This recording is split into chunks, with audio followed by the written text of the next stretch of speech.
Imagine, if you will, a loom as vast as the Zagros Mountains, where threads of gold, silk, and even gunpowder come together to form the tapestry of Persia.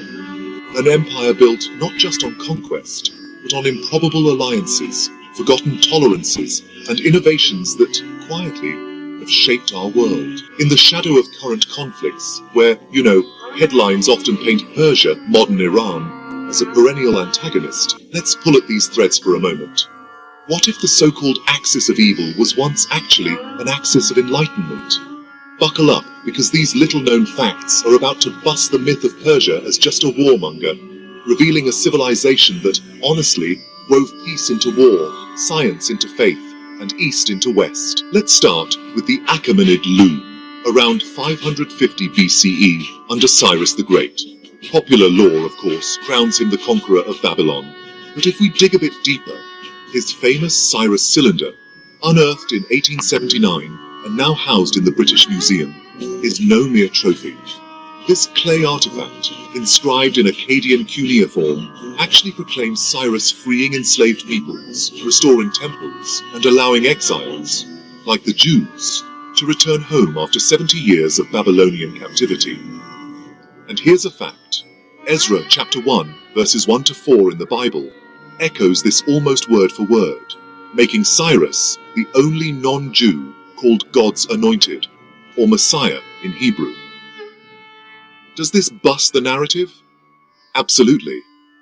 While Greece, tends to mythologize Persian barbarians invading in 480 BCE, think Thermopylae, Persia was actually liberating Semitic peoples 2 centuries earlier, showing a kind of tolerance that predates Alexander's conquests. So, curiosity piqued. Was this just realpolitik, or maybe the world's first human rights charter? Well, historians like Pierre Briand argue it's both, and that really challenges the Eurocentric view of Persia as purely despotic. Fast forward to the Sassanid era, roughly 224 to 651 CE, where Zoroastrian Persia stood toe-to-toe with Rome and Byzantium. The popular script? It's all about endless holy wars. But here's a thread that sort of snaps that narrative. Queen Bora, who ruled around 630 to 631 CE, one of only 2 female rulers in Persia's 1,200-year history, ascended during a time of anarchy after her father's death. And here's a little-known fact. She negotiated peace with Byzantium, stabilized the borders, and even minted coins, declaring herself the restorer of the kingdom. In a world dominated by men, Boran's reign, documented in the Shahnameh and Armenian chronicles, shows Persia elevating women to power at a time when, honestly, Europe was burning witches. And get this, Sassanid Persia hosted the Academy of Gundishapur, a university fusing Greek, Indian and Persian knowledge. It translated Hippocrates and Galen into Pahlavi, birthing fields like algebra, from the Persian word al-jaba, which later spread via the Arabs, and smallpox inoculation, centuries before Jenner's vaccine. Far from being Dark Ages foes of progress, Persians were actually Europe's unsung knowledge bridge, even as they warred.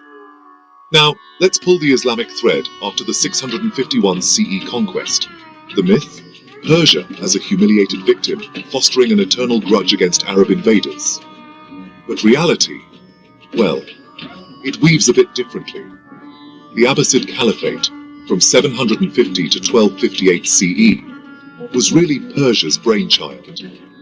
Persian viziers, like the Barmakids, ran Baghdad, infusing it with Sassanid bureaucracy.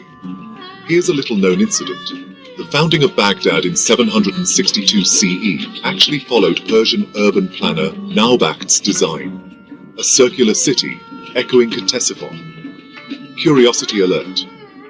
Persian scholars like Al-Khwarizmi, born around 780 CE in Khwarezm, Persia, invented algorithms.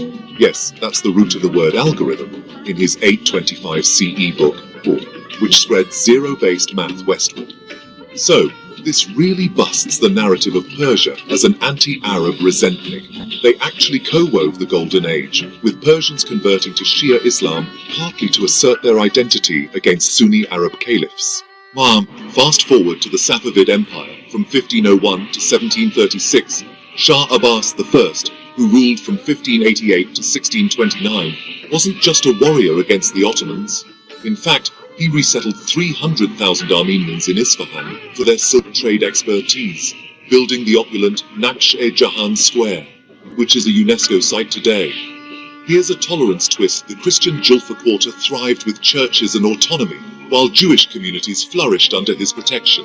In today's climate of sectarian strife, this really shatters the Persia hates minorities trope.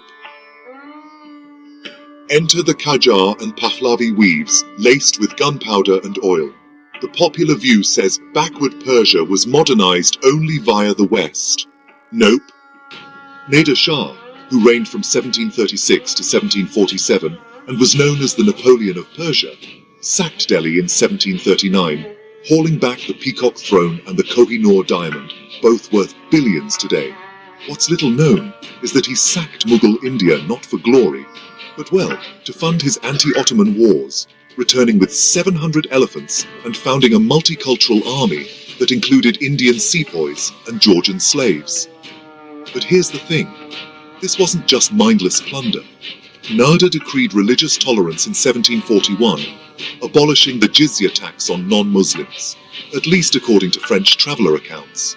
And imagine, just for a moment, if that throne, later looted by Britain in 1849, still symbolized Persia's reach from the Caspian to the Ganges.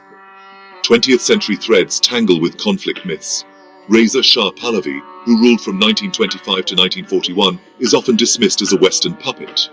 But you know, the fact is, he built Iran's first university in Tehran in 1934 and completed the Trans-Iranian Railway, 1,400 kilometers, by 1938. Defying both British and Russian spheres of influence. But here's the bust. During the Second World War, neutral Iran actually hosted 1,000 Polish Jewish refugees between 1939 and 1941, issuing visas en masse, and this is documented by Yad Vashem. Amid the horrors of the Holocaust, the Persian consul in Paris, Abdol Hossein Sardari, saved over 500 Jews by inventing the Sabbat Muslim identity, which, interestingly, predates Wallenberg's efforts. And there's this little-known incident. In the 1942 Anglo-Soviet invasion, Iran sheltered 116,000 Polish Christians fleeing Stalin, many of them orphaned kids who were raised in Isfahan. This human tapestry really stands in sharp contrast to today's Iran funds terror narrative.